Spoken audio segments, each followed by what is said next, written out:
शिवपाल वाकई में सपा के चाणक्य सलीम शेरवानी को मना लिया। शिवपाल ने आदित्य की जीत हुई सुनिश्चित। जी हाँ, जैसा कि आप सभी लोगों को पता है, सपा मुखिया अखिलेश यादव जी लगातार बहुत ही मजबूत तरीके से लोकसभा चुनाव की तैयारियों में जुटे हुए हैं। और तैयारियों के साथ ही साथ वैसे नेताजी मुलायम सिंह यादव जी के जो भी साथी हैं, चाहे वो सलीम शेरवानी साहब हो, चाहे अन्य जो भी साथी हैं, सबका सम्मान कर रहे हैं। सबको सम्मान करने के साथ ही साथ अखिलेश यादव जी लगातार समाजवादी पार्टी में सबको ला भी रहे हैं। वहीं पर एक जो खबर सामने चल के आ रही थी, जैसा कि आप लोगों को पता है, सपा मुखिया अखिलेश यादव जी के द्वारा जब बदायूं की लोकसभा सीट से धर्मेंद्र यादव जी को चुनावी मैदान में उतारा गया था, उसके बाद एक चर्चाएं चली थी कि जब राज्यसभा में 3 सदस्यों को अखिलेश यादव जी ने नामित किया था, उसमें सलीम शेरवानी जी के नाम की भी चर्चाएं चल रही थी। लेकिन सलीम शेरवानी को अखिलेश यादव जी के द्वारा राज्यसभा में नहीं भेजा गया। इसको लेकर उनकी नाराजगी की जो खबरें थी, वो खबरों के बाद इन्होंने समाजवादी पार्टी के राष्ट्रीय महासचिव के पद से इस्तीफा दे दिया। फिर उसके बाद अखिलेश यादव जी ने सलीम शेरवानी जी को मनाने के लिए चाचा शिवपाल सिंह यादव जी को जिम्मेदारी दी। और जिम्मेदारी देने के साथ ही साथ उन्हें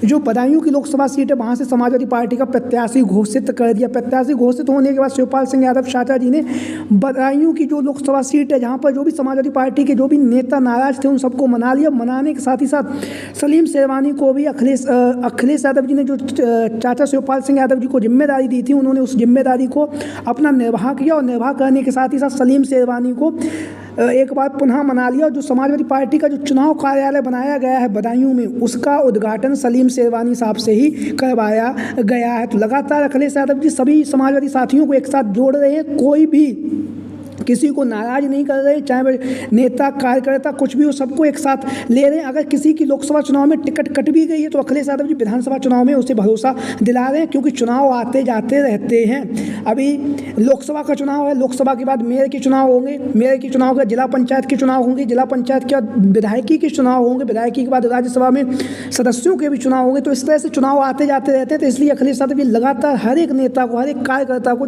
मना के रख रहे हो। लगातार लोकसभा चुनाव में समाजवादी पार्टी को बड़ी बढ़त बनाने के लिए अखिलेश यादव जी लगातार जनसंपर्क भी कर रहे हैं। वहीं पर अखिलेश यादव जी ने बदायूं की लोकसभा सीट से चाचा शिवपाल सिंह यादव जी का टिकट काट कर उनके जो बेटे हैं आदित्य यादव जी को चुनावी मैदान में उतार दिया। और आदित्य यादव जी ने आज अपने भाई धर्मेंद्र यादव जी के साथ में मिलकर बदायूं की लोकसभा सीट से नामांकन भी दाखिल कर दिया। तो लगातार अखिलेश यादव जी सभी को बराबर सम्मान दे रहे हैं। सम्मान देने के साथ साथ शिवपाल सिंह यादव चाचा जी को बिल्कुल स्वतंत्र किया जा रहा है। पूरे उत्तर प्रदेश की विभिन्न लोकसभा सीटों पर चुनाव प्रचार करेंगे, जैसा कि उन्होंने मांग भी की थी कि मैं जो भी हमारे प्रत्याशी सबके लिए चुनाव प्रचार करना चाहता हूँ। तो अखिलेश यादव जी ने बदायूं की लोकसभा सीट से चाचा शिवपाल सिंह यादव जी का टिकट काट दिया है और वहाँ से आदित्य यादव जी को चुनावी मैदान में उतारा गया है। अब आप उत्तर प्रदेश के अंदर शिवपाल सिंह यादव जी का भी चुनावी प्रचार देखेंगे, जहां पर एक तरफ अखिलेश यादव जी लगातार लोकसभा चुनाव की तैयारियों में जुटे हुए, पश्चिमी उत्तर प्रदेश में लगातार जनसंपर्क कर रहे हैं। वहीं पर शिवपाल सिंह यादव चाचा जी को भी आप उत्तर प्रदेश की विभिन्न लोकसभा सीटों में लगातार जनसंपर्क करते हुए देखेंगे। मैनपुरी,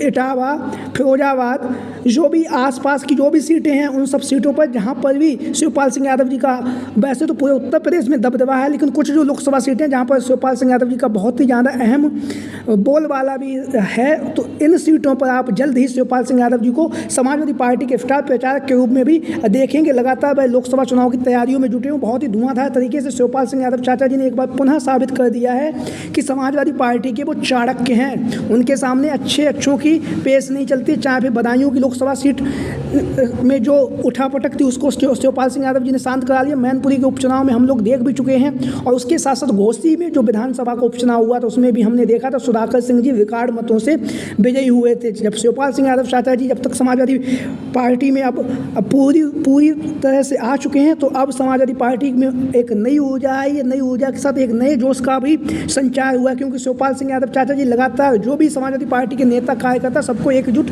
करने में माहिर हैं, और लगातार सद्य नेताजी के कदमों को पर चल रहे हैं, और लगातार समाजवादी पार्टी को बुलंदी पर ले जा रहे हैं। शिवपाल सिंह यादव चाचा जी एक बार पुनः उन्होंने चाणक्य की भूमिका निभाई है।